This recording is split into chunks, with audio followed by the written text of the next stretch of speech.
talking about qualifications and then about us hiring him if we are the board, but there's a lot of senators here I wouldn't have on my board because there is no qualifications except your age, and you got to be living in the state and you're a citizen of the United States to be a senator.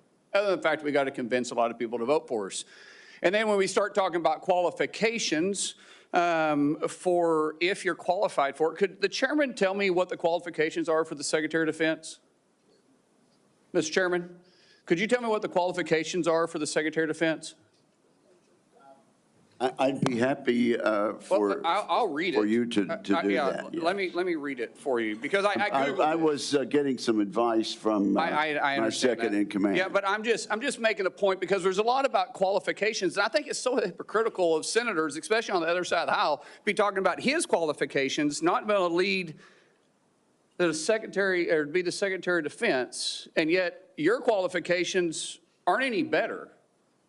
You guys aren't any more qualified to be the senator than I'm qualified to be the senator, except we're lucky enough to be here.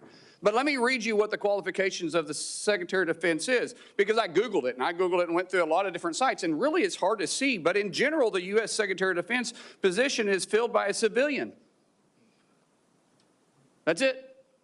If you have served in the U.S. Army Forces and have been in the service for, you have to be retired for at least 7 years, and Congress can weigh that. And then there's questions that the senator from Massachusetts brought up about serving on a board inside the military industry, and yet your own secretary that you all voted for, Secretary Austin, we had to vote on a waiver because he stepped off the board of Raytheon.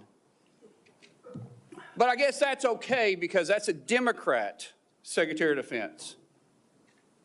But we so quickly forget about that. And then Senator Kaine, or I guess I better use the senator from Virginia, starts bringing up the fact that what if you showed up drunk to your job?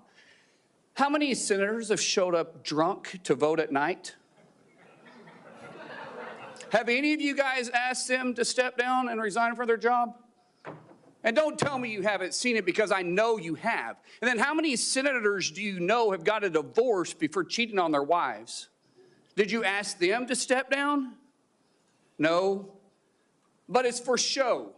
You guys make sure you make a big show and point out the hypocrisy because the man's made a mistake. And you want to sit there and say that he's not qualified? Give me a joke.